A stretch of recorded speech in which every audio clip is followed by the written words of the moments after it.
하나님 말씀 보시겠습니다. 하나님 말씀은 로마서 1장 1절에서 4절 그리고 13절에서 17절 말씀입니다. 신약 239쪽 되는 하나님 말씀 있습니다. 로마서 1장 1절에서 4절 그리고 13절에서 17절 말씀입니다. 다 찾으신 줄 알고 다 일어나셔서 거룩하신 하나님 아버지의 말씀을 받들어 봉독하시겠습니다. 먼저 1장 1절에서 4절 말씀을 교독하시겠습니다. 1절입니다. 예수 그리스도의 종 바울은 사도로 부르심을 받아 하나님의 복음을 위하여 택정함을 입었으니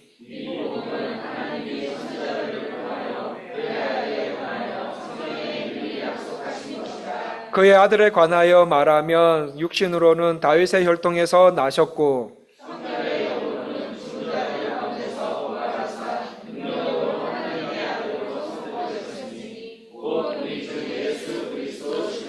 예, 13절부터 17절까지입니다. 교독하시고 마지막 17절은 합독하시겠습니다. 13절입니다. 형제들아 내가 여러 번 너희에게 가고자 한 것을 너희가 모르기를 원하지 아니하노니 이는 너희 중에서도 다른 이방인 중에서와 같이 열매를 맺게 하려 함이로되 지금까지 길이 막혔도다.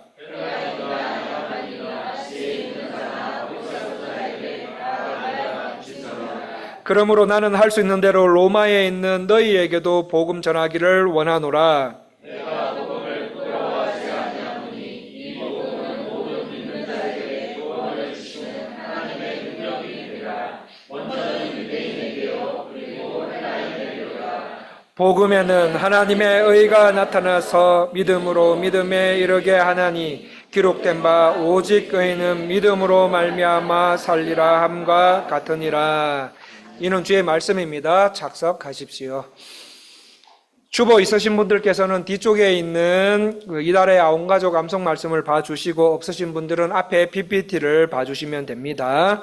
자, 11월 달 온가족 암송 말씀 다 같이 읽기를 시작하겠습니다.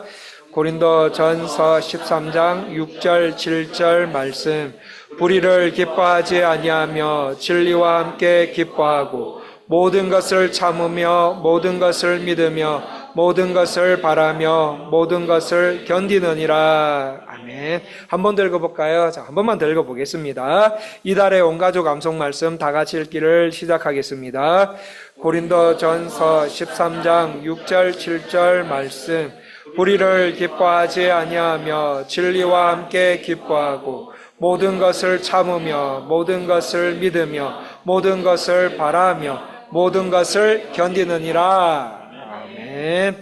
올해 6월 4일에 한국에는 이재명 대통령 취임식이 있었습니다.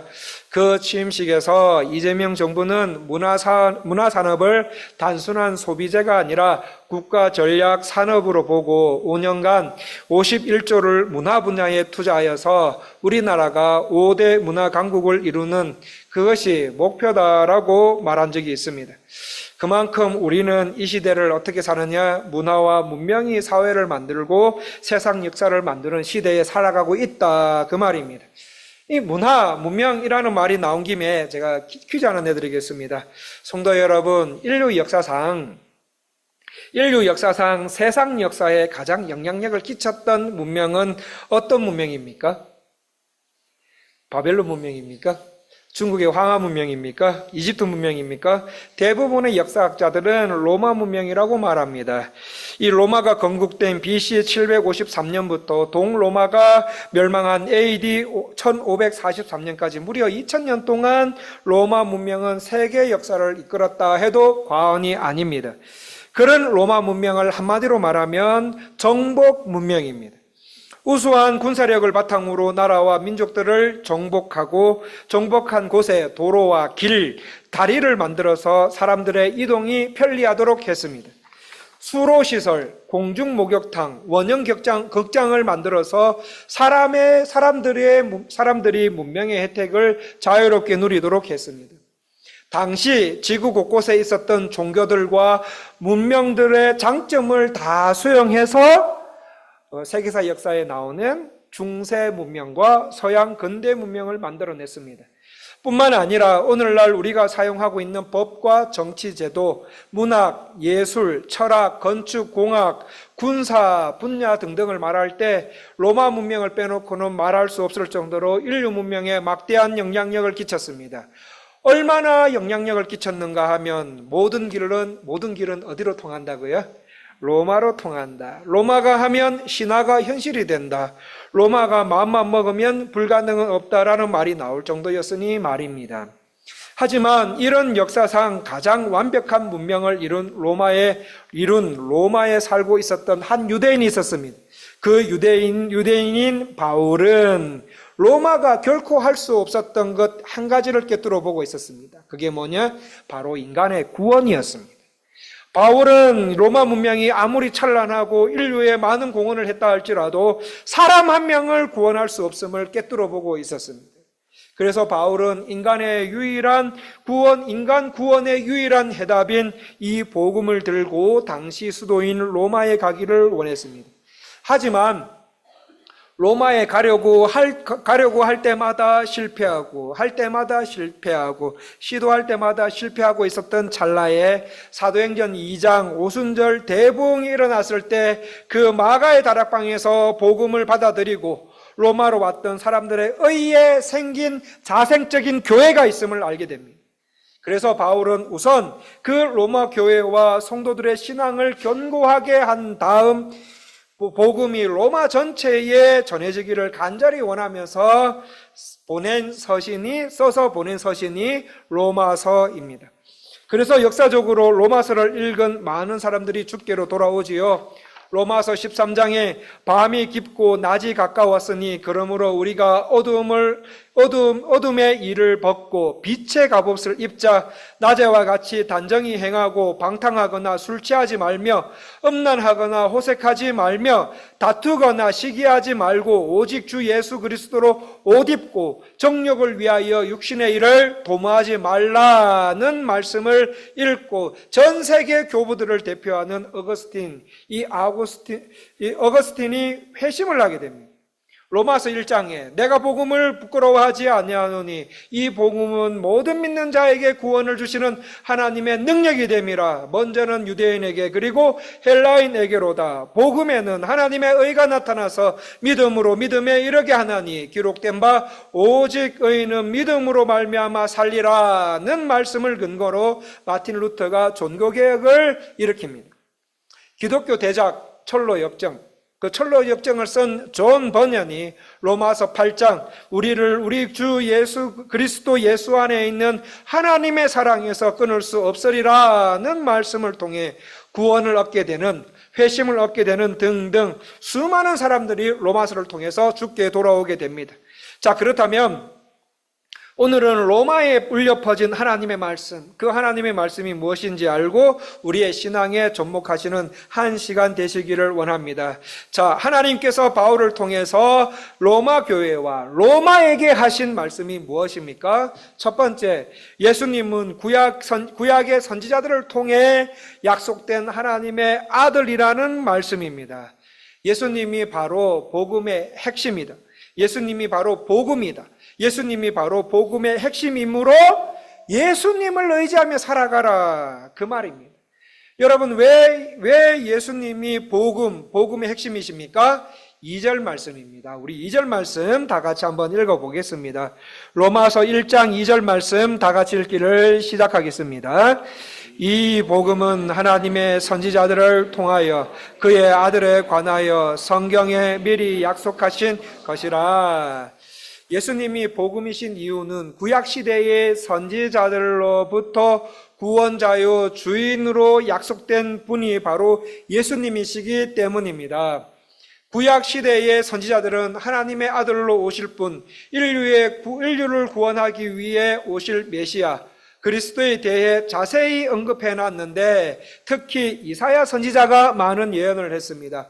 우선 이사야는 어떤 예언을 했는가 하면 장차 오실 메시아가 처녀의 몸에서 태어나실 것을 예언했습니다. 이사야 7장에 보면 그러므로 주께서 친히 징조를 너에게 주실 것이라. 보라, 처녀가 잉태하여 아들을 낳을 것이요 그 이름을 임마누엘이라 하고. 임마누엘이라 이렇게 예언한 이사야의 예언한 후로부터 약 700년이 지난 후 실제로 구원자 예수님은 처녀의 몸에서 아들로 태어나게 되십니다. 또 구원자 구약의 선지자 미가는 처녀가 잉태함으로 난 아들이 어디에서 태어날 것도 예언해 놓았습니까? 미가서 5장에 보시면 베들레헴아 너는 유다 족속 중에 가장 작을지라도 이스라엘을 다스릴 자가 내게서 나올 것이라. 이 미가의 예언이 있은 후에 약 690년이 지났을 때 우리의 주인이신 예수님은 실제로 이스라엘의 베들레헴에서 태어나게 되십니다.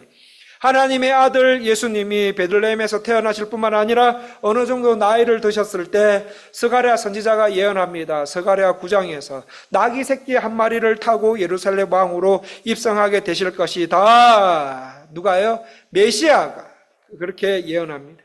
이 스가랴의 예언이 있은 지 약 490년 후에 실제로 예수님은 십자가를 지시기 위해 나귀 새끼를 타고 예루살렘에 입성하셨습니다. 그리스도가 은 30에 팔릴 것도 구약의 선지자 스가랴 선지자에 의해서 예언된 것, 그 스가랴 선지자가 예언한 것을 예수님께서 이루십니다.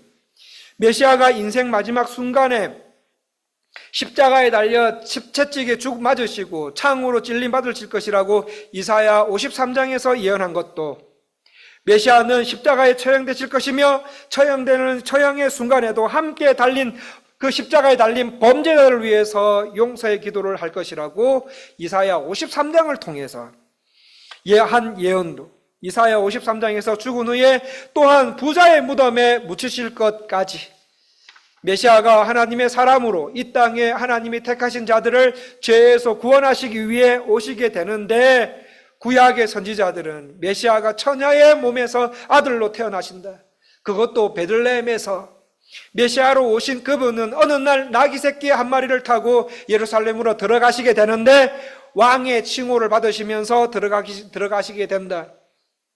예루살렘에 들어가셔서 은 30에 팔림을 당하시고 그의 백성을 위해 능욕당하시고 침뱉음 당하시면서 십자가에 달려 돌아가신다.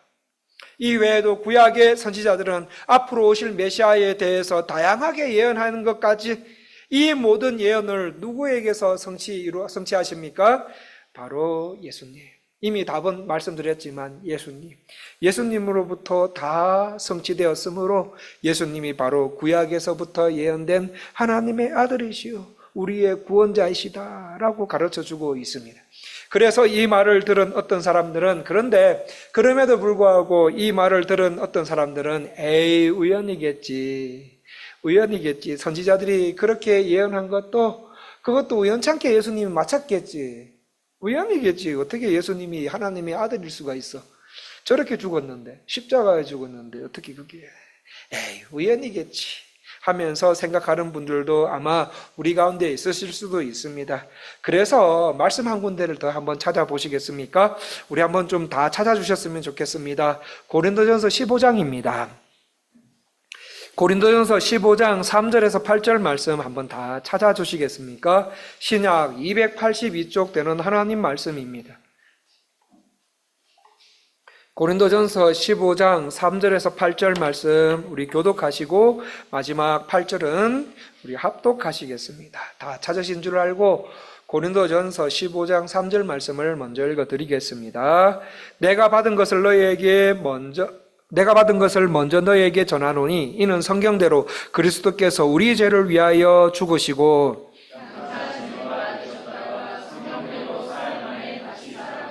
게바에게 보이시고 후에 12 제자에게와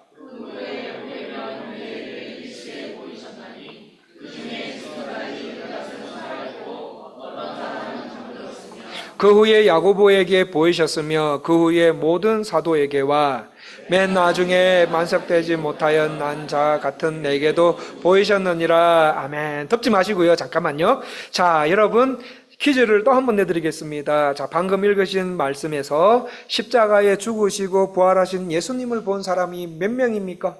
한번 세려 보시겠습니까? 모두 몇 명입니까? 5절에 게바를 포함한 12사도 12명, 그 다음에 6절에 몇 명에게 일시에 보이셨다고 하십니까? 500명이랍니다. 500명. 그 야고보 1명, 바울 1명 모두 몇 명입니까? 이름과 직분이 중복되는 사람들을 제외하면 총 514명이 보았습니다. 만약 예수님께서 부활하신 것을 제자들만 봤다, 그러면 제자들끼리 이렇게 이 말을 맞춰가지고 예수님 원래는 죽으셔가지고 거기 죽으셨는데 안 살아나셨는데 예수님께서 이렇게 사셨을 때 부활하신다는 말을 많이 하셨기 때문에 우리 말 맞추자. 예수님 부활하셨다고 말 맞추자 하면서 이런 식으로 말을 맞출 수 있는데 저는 실제로 예수님을 이런 식으로 믿었어요. 예수님 부활 안 믿었습니다. 안 믿은 적이 있습니다. 이거 저예요. 제자들끼리 말 맞췄겠지. 12명 정도 말 맞추는 거 뭐 괜찮지 않나 싶지. 그래서 저는 대학 다닐 때 부활하신 예수님을 안 믿었어요. 저는 모태신앙입니다.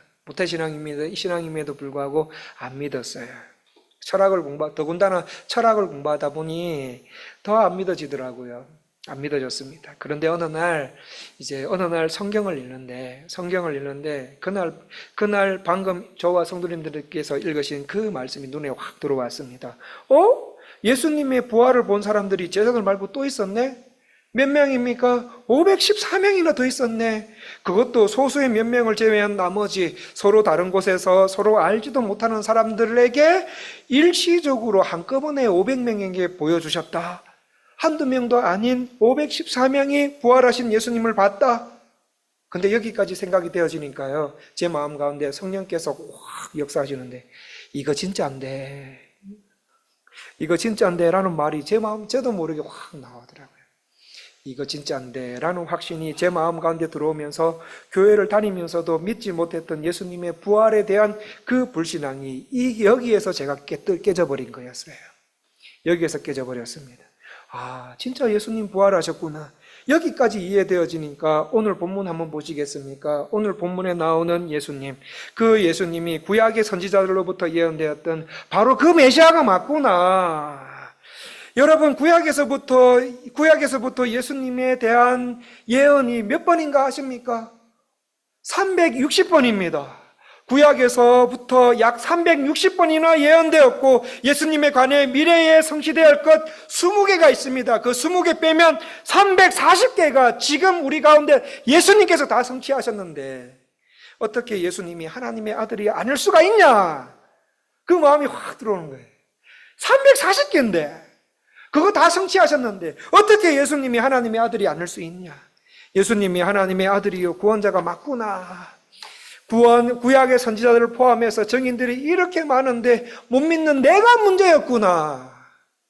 예수님이 왕이심을 알고 있었지만 설교를 통하여서 또 배움을 통하여서 예수님이 나의 왕이심을 알고 있었지만 실제로 다스리심을 받지 않으려고 했던 내 신앙이 문제였구나 하면서 예수님이 하나님의 아들이요 구원자요 주인이심을 확신한 적이 있었습니다.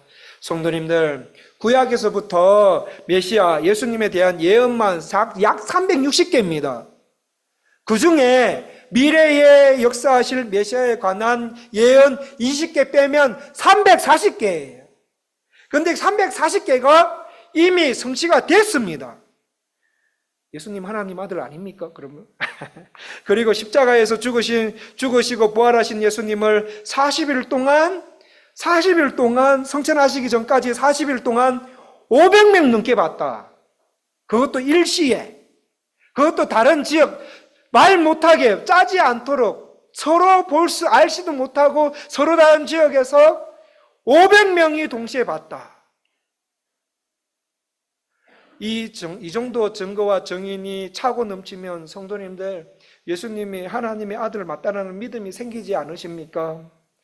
예수 그리스도께서 바로 구약시대부터 예언되어진 하나님의 아들이라는 믿음의 눈이 떠여지면서 예수님은 나의 구원자시요 하나님의 아들이십니다 라는 고백과 함께 예수님을 진심으로 의지하며 따라가고 싶으신 생각, 예수님을 진심으로 의지하며 따라가고 싶은 마음이 들지 않으십니까? 바울은 그런 마음을 들고 있다. 설교를 들으시면서 지금 그런 마음이 들고 있다라며 하면 바울은 맞다고. 바로 예수님이 그리스도시요 나의 구원자시라고 너희들이 이런 예수님이 믿어지고 의지하고 싶은 생각이 든다면, 신앙이 생긴다면 그게 정상이라고 그렇게 말하고 있습니다.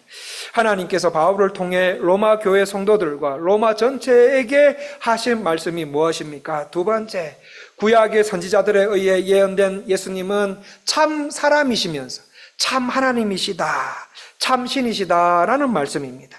3절에 보시면 그의 아들에 관하여 말하면 육신으로는 다윗의 혈통에서 나셨고, 말씀의 3절 말씀을 보시면 먼저 예수님은 참 인간으로 이 땅에 나셨다라고 말씀하십니다. 예수님은 참 사람이십니다. 자, 참 사람이실 뿐만 아니라 그 다음 9절 4절에 보시면 성결의 영으로는 죽은 자들 가운데서 부활하사 능력으로 하나님의 아들로 선포되셨으니 곧 우리 주 예수 그리스도시니라. 예수님은 3절에서 참 인간이실 뿐만 아니라 참 신성을 가지신 하나님이시다라고 말씀하십니다. 성도님들, 이 땅에 태어나는 모든 인간들이 지금까지 인류 역사를 진행되어 가면서 단 한 번도 극복하지 못한 것이 있습니다. 그것이 무엇입니까? 죽음입니다. 죽음. 이 땅에 태어난 이상 사람들이든 동물이든 간에 아무도 죽음을 맛보지 않고 하나님 나라를 갈 수가 없습니다. 죽음을 이길 수가 없습니다. 우리 모두는 반드시 죽어야 됩니다. 어느 날 한순간에 다 죽어야 됩니다. 여기에 인간의 한계가 있습니다. 그런데 죽음을 이길 수 있는 유일한 능력이 있다고 오늘 본문은 말합니다. 무엇입니까? 4절에 보시면 그게 부활이다. 하나님은 죽은 자 가운데서 예수님을 부활시키셨다. 예수님 죽으셨는데 다시 사셨다. 여러분, 이 사건만 봐도 예수님 보통뿐 아니라고 생각하지 않습니까? 죽으셨는데 사셨어요. 다시 사셨어요. 이 정도만 해도 저는 예수님 안 믿는 분도 이거 예수님 보통 아니다, 이거 보통 아닌 분이다, 이렇게 생각하실 건데 성경은 뭐라고 말합니까? 그분이 바로 예수님이 바로 하나님의 아들이시다 라고 말씀하십니다. 그런데 예수님이 참 하나님이시고 참 사람이라는 사실이 왜 복음입니까? 예수님은 참 하나님이시기 때문에 하나님의 마음을 가장 잘 아시는 분이시고, 또한 예수님은 참 사람이시기 때문에 누구 마음을 가장 잘 아십니까? 내 마음을 가장 잘 아시는 분이세요. 사람 마음, 나의 속사정을 가장 잘 아시는 분이십니다. 예수님은 참 하나님이시고 참 사람이시기 때문에 하나님과 인간을 만나게 해주시는 분이시다. 이것을 성경은 세자로 이렇게 표현합니다. 중보자. 예수님은 진정한 중보자이시므로 우리 인간들에게 찬양받기에 합당하신 분이시다. 그게 디모데전서 2장에 나옵니다. 읽어드리겠습니다. 하나님은 한 분이시요 또 하나님과 사람 사이의 중보자도 한 분이시니 곧 사람이신 그리스도 예수라. 예수님은 참 하나님이시고 참 사람이시기에 하나님 사정도 또한 우리의 사정도 가장 잘 아시는 분이십니다. 또 하나님과 나를 만나게 해주시는 유일한 중보자가 되시기 때문에 그래서 예수님이 복음이십니다.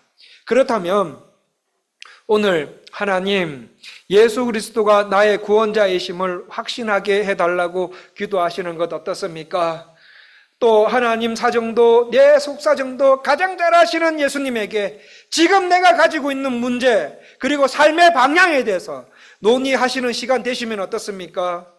예수님은 하나님과 나를 만나게 해주시는 진정한 중보자시라는 사실이 세월이 가면 갈수록 더 믿어져서 예수님 한 분만 경배하며 살아가게 도와달라고 기도하시면 어떻습니까? 예수님은 참 사람이실 뿐만 아니라 참 하나님이십니다. 하나님과 인간 사이를 잇는 진정한 중보자이시요 경배받으실 나의 구주이시고 주인이십니다. 예수님은 참 사람이십니다. 참 하나님이십니다.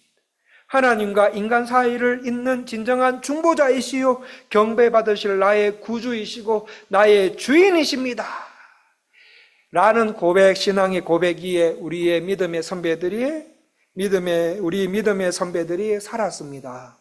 성도 여러분, 자, 당시 수도 로마에는 누가 있었는가 하면 로물루스, 레무스, 헤나와 같은 수많은 우상신이 있었습니다. 그런데 그 신들 속에서 로마 황제 가이사도 거기에 신들의 반열에 있었어요.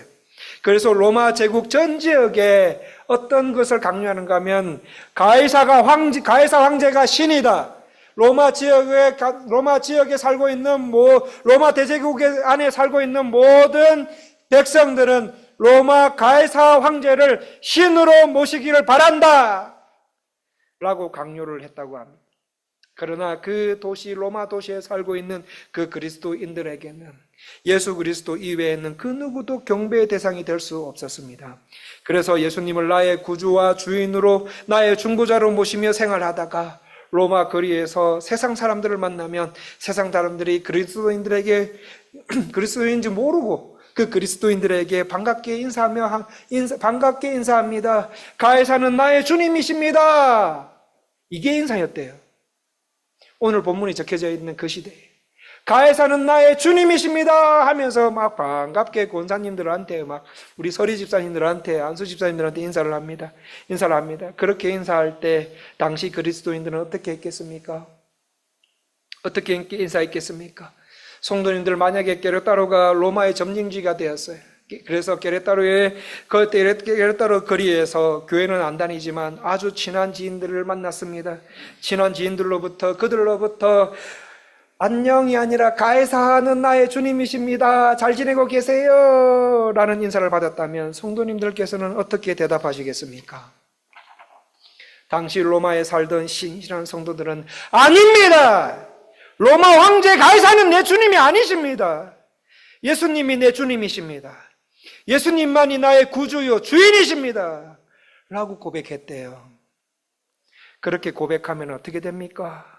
그 고백 때문에 당시 로마에 사는 많은 그리스도인들이 체포가 됩니다.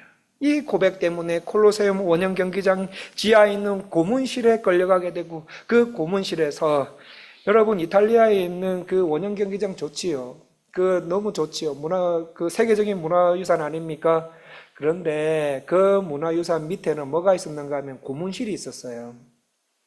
그 고문실에 그리스도인들이, 이런 고백을 한 그 그리스도인들이 다 잡혀 들어가가지고, 걸리면 잡혀 들어갑니다. 그래서 거기서 잡혀 들어가서 잔인한 도구들에 의해서 고문받고, 그의 죽기 일보 직전에 콜로세움 경기장 앞으로 위로 올라갑니다.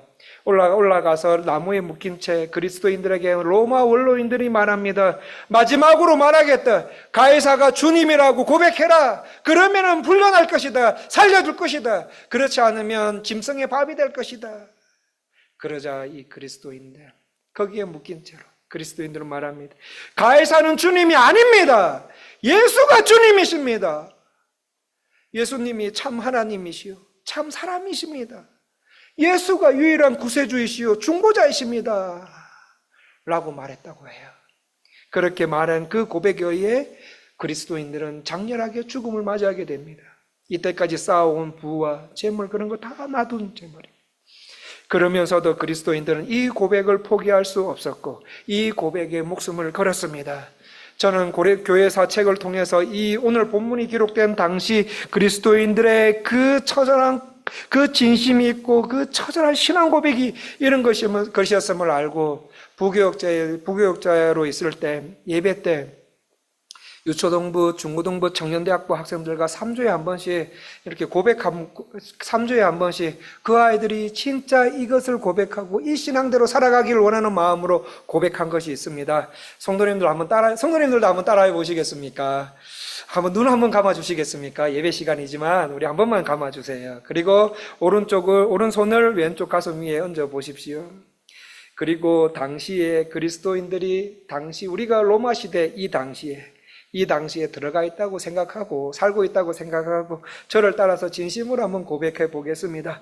예수님은 하나님의 아들이십니다.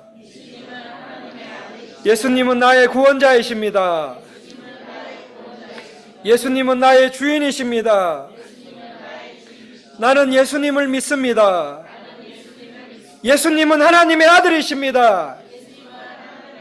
예수님은 나의 구원자이십니다. 예수님은 나의 주인이십니다. 나는 예수님을 믿습니다. 눈 뜨시고 손 내리십시오. 여러분 진심으로 고백하셨습니까? 성도님들께서 진심으로 하신 이 고백이 여러분의 삶과 미래를 이끌어 주실 줄을 간절히 원합니다.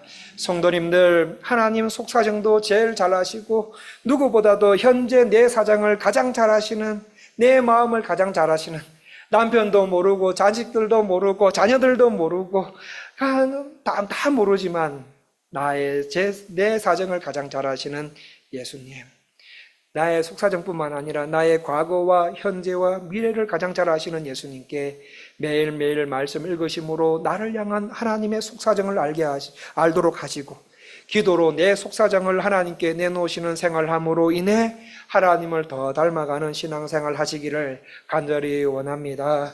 하나님께서 바울을 통해서 로마 전체와 오늘날 우리에게, 그리고 전 세계 사람들에게 하신 말씀이 무엇입니까? 마지막 세 번째로, 복음은 예수 믿는 자들을 구원하시는 하나님의 능력이 된다, 이 말입니다. 복음은 내가 예수님을 영접했다, 구원받았다, 복음을 붙들어 살아야 되겠다 에서 멈추는 것이 아닙니다. 여러분, 복음을 잘 이해하시고 받으신 복음을 영접했고 잘 이해하시고 복음에 합당한 열매를 맺어가는 분들의 인생 속에는 뭐가 있는가 아십니까? 뭐가 있는가 아십니까? 그분의 인생 속에는 복음을 전하며 살아가게 되어 있다라는 말입니다. 복음을 받았다면, 내가 복음을 받았다면 이제는 그 복음을 전하며 살아가게 되어 있다. 이것이 진정한 복음을 받은 우리의 삶 아니겠습니까? 그래서 바울도 어떻게 합니까? 복음을 들고 어디로 가려고 합니까? 로마로 가려고 합니다. 우리 16절 말씀을 다 같이 한번 읽어보겠습니다. 로마로 들고 가려고 하는 복음을 바울은 어떻게 바라봤는지, 부끄럽게 여겼는지 안 부끄럽게 여겼는지 한번 알아보겠습니다. 16절 말씀 다 같이 읽기를 시작하겠습니다. 내가 복음을 부끄러워하지 아니하노니 이 복음은 모든 믿는 자에게 구원을 주시는 하나님의 능력이 됨이라. 먼저는 유대인에게요 그리고 헬라인에게로다. 여러분, 왜 바울이 복음을 들고 로마에 가고자 했습니까? 복음은 누구의 능력이 되기 때문에요. 하나님의 능력이 되기 때문에, 인간을 죄에서 구원할 수 있는 것은 복음밖에 없다라는 것을 알기 때문에, 그래서 친히 그가 가려고 했던 것이었습니다. 16절 말씀을 보시면 하나님의 능력할 때 능력은 두나미스입니다. 헬라어로 두나미스, 영어의 다이너마이트가 바로 이 두나미스라는 단어에서 나오게 되는데, 이 두나미스는 세상에 파괴시키지 못할 것이 없는 능력이라는 뜻입니다. 여러분, 복음이 바로 이 세상에 있는 모든 것을 다 파괴시키고도 남는 놀라운 능력이다, 그 말입니다. 그런데 이 다이너마이트라는 말을 제일 좋아하는 민족이 누군지 아십니까? 그 민족이 바로 로마였습니다. 로마 하면 이 지구상에서 파괴시키지 못할 민족이 없다라고 할 만큼 위대한 힘을 자랑하며 세계를 정복했던 나라입니다. 그럼에도 불구하고 바울은 로마가 아무리 대단한 민족이라 할지라도 단 한 사람도 변화시킬 수 없는 것을 알았던 반면에, 복음은 인간을 변화시키고 구원할 수 있는 다이너마이트와 같은 강력한 힘을 가지고 있다는 것을 바울은 알았습니다. 이 사실을 알고 있는 바울, 로마가 전 세계에 길을 놓는 과학의 힘을 자랑하고 있다 하더라도, 세네카와 같은 그 유명한 그 수많은 철학자들을 배출한 세계 지식의 참고 역할을 했다 하더라도, 세상아, 너희가 아무리 화려하고 어느 누구도 압도할 만한 문화와 문명을 가졌다 할지라도 사람 하나 변화시키지 못하는 너희들 앞에 나는 복음을 부끄러워하지 않는다. 오히려 나는 복음의 빚진 자로서 나의 동족인 유대인들에게도 헬라인에게도 로마인에게도 나는 이 복음을 전해야 된다. 왜냐하면 복음만이 사람을 변화시키는 유일한 하나님의 능력이 되기 때문에. 그래서 17절에 어떻게 하십니까? 17절에 복음에는 하나님의 의가 나타나서 믿음으로 믿음에 이르게 하나니 기록된 바 오직 의인은 믿음으로 말미암아 살리라 함과 같으니라. 성도님들, 우리는 의가 없는 사람들입니다. 우리는 다 죄인들입니다. 우리는 불의와 죄 속에 살고 있었던 사람들입니다. 그런데 누가 죄 속에 있었던 나를 구원해 줄 수 있습니까? 복음이요. 예수님이 나를 구원해 줄 수 있는 겁니다. 우리가 예수 그리스도를 구주와 주인 주님으로 믿는 순간 하나님은 저와 여러분의 죄를 용서하실 뿐만 아니라 우리에게 하나님의 의를 입혀주신다. 하나님의 의를 입혀주시고 어떻게 합니까? 아이고 내 자녀 의롭다, 그렇게 선포해 주십니다. 하나님의 의를 입혀주시고 의롭다, 여전히 죄 있는데도 불구하고 너는 내 자녀야, 그러니까 의롭다, 내가 어려우니까 의롭다 선포해 주시고는 그 다음에 의롭게 살도록 나를 닮은 예수님을, 하나님을 닮아갈 수 있도록 의롭게 살도록 저와 여러분을 인도해 주신다. 그래서 우리는 예수님 안에서 새로운 인생을 살게 된다는 것이 바로 복음의 능력이요 십자가의 능력인 것이었어요. 아담과 하와가 범죄했을 때 아담과 하와는 서로의 벌거벗겨졌음을 보고는 너무너무 서로 부끄러워했습니다. 그런데 하나님은 그 부끄러움을 가려주시기 위해서 아담과 하와에게 무화과 나뭇잎을 엮어서 옷을 입게 해 주셨습니다. 그런데 여러분, 무화과 나무가 오래 갑니까? 나뭇잎이 오래 갑니까? 태양을 받으면 햇빛이 나면 무화과 나무로 만들어진 옷은 쉽게 부서집니다. 그래서 하나님은 이번에는 짐승을 잡게 하십니다. 그리고는 아담과 하와에게 가죽옷을 입히셨습니다. 그 가죽옷을 입은 아담과 하와는 비교적 부끄러움 없이 활동하게 되었습니다. 그런데 이 피 흘리는 가죽옷, 이것도 신통치 않자 하나님께서는 예수 그리스도를 이 땅에 보내주셨어요. 그래서 십자가에서 짐승 대신에 예수님께서 십자가에서 피 흘려 돌아가십니다. 그리고는 십자가에서 피 흘려 돌아가신 예수 그리스도, 그 예수 그리스도의 의를 입는 순간 우리는 죄에서 해방이 되고 용서받은 자로 새로운 인생을 살 수 있게 됩니다. 그러므로 복음은 인간이 만든 문화를 이기게 되고, 그리고 복음은 사람의 영혼을 구원할 수 있는 유일한 방법이 될 것입니다. 예수님이 답이라는 말이에요. 예수님이 아니고는 깨르따로는 새롭게 될 수가 없다라는 것입니다. 성도님들, 예나 지금이나 복음은 사람을 구원할 수 있고 변화시킬 수 있는 엄청난 능력을 가지고 있습니다. 이 복음만이 인생을 변화시킬 수 있다는 것을 몸소 체험했다면 여러분, 복음을 부끄러워하시면 안 됩니다. 복음을 부끄러워하지 않습니다. 오히려 일하면서 예수님이 필요한 사람이 있잖아요. 그러면 예수님을 소개해줘요. 어떻게 해요? 부끄러움 없이 예수님을 소개해줘요. 오히려 복음이 하나님의 참능인 줄 알고 복음의 빚진 자로서 복음 전하시는 삶을 사시게 됩니다. 이것을 알고 있는 바울은 로마의 문명 앞에서도 나는 이 복음을 부끄러워하지 않는다, 그렇게 본문을 통하여서 말하고 있습니다. 성도님들, 복음이 하나님의 능력인 것을 확신하고 계십니까? 그렇다면 우리 가족들에게 복음을 전하셔야 돼요. 우리 성도님들의 어머니, 아버님에게 복음을 전하셔야 돼요.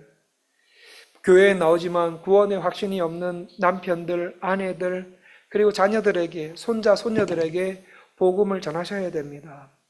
이웃들이 나에게 하나님 살아계시나? 항상 즐겁게 일을 하세요. 그래서 이웃들이 우리 이미주 집사님 너무 즐겁게 항상 이렇게 일하세요. 막 일하시는데 이웃에 있는 분들이, 이미주 집사님을 찾아오시는 분들이 하나님 진짜 살아계시나? 막 묻는 거예요. 즐겁게 신앙생활하고 있는 가운데 하나님 진짜 살아계시나? 그거 어떻게 알 수 있는데? 라고 물어봤을 때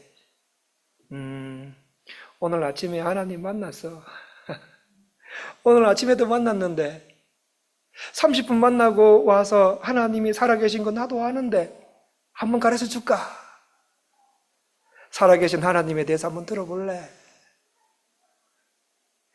이런 말 할 수 있도록 꾸준한 기도 생활과 말씀 생활을 하시는 저와 여러분 다 되셨으면 좋겠습니다.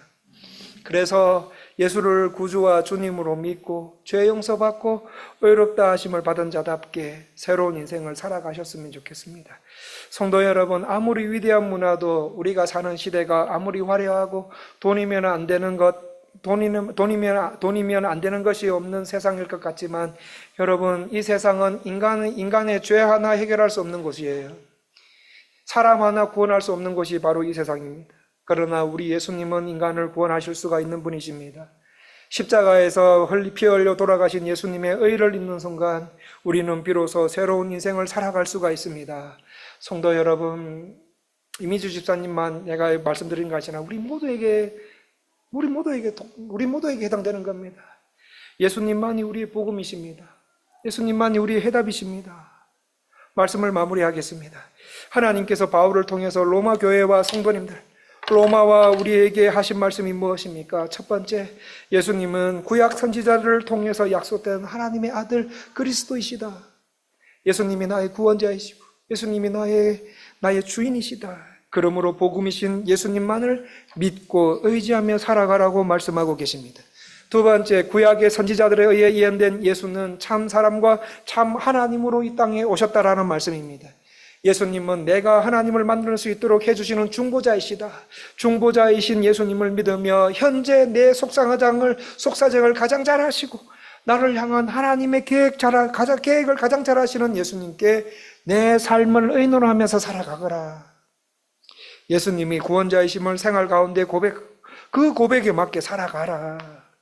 마지막 세 번째로, 복음은 어떤 것입니까? 복음은 예수 믿는 자들을 구원하시는 하나님의 능력이 된다라는 말씀입니다. 복음은 세상에 파괴시키지 못할 것이 없는 하나님의 능력입니다. 여러분, 이것만이라도 기억하셔서 일주일 동안 그렇게 생활하셨으면 좋겠습니다. 다시요, 복음은 세상에 파괴시키지 못할 것이 없는 하나님의 능력입니다.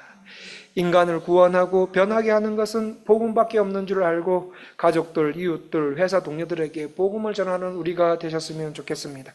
오늘 로마서 1장을 통해서 로마 교회 성도들에게 그리고 우리에게 하나님께서 하신 말씀, 그 내용을 잘 기억하시고 그 의미를 새겨서 세상에서 순종하고 행하셔서 하나님께서 기뻐하시는 열매들이 많이 맺으시고 그 열매를 우리 사랑하는 하나님 아버지께 다 올려드리며 신앙생활 하시는 저와 여러분 다 되시기를 간절히 원합니다.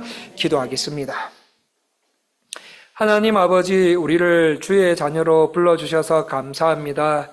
오늘도 예배를 통해 주의 자녀들에게 예수님은 구약 선지자들을 통해 약속된 하나님의 아들이시다. 그러므로 복음이신 예수님을 잘 믿고 의지하며 살아가라. 하나님의 속사정을 가장 잘 하시고 내 속사정을 가장 잘 하시는 중보자 예수님이 바로 나의 구원자임을 믿고 고백하며 그 예수님께 삶의 문제와 방향을 하나하나 의논하며 살아가라. 복음은 세상에 파괴시키지 못할 것이 없는 하나님의 능력이다. 인간을 구원하고 변하게 하는 것은 복음밖에 없는 줄 알고 가족들, 이웃들, 회사, 동료들에게 복음을 전하며 살라는 이 주의 말씀에 순종하며 살아가는 우리가 되게 도와주시옵소서. 예수님 이름으로 기도합니다.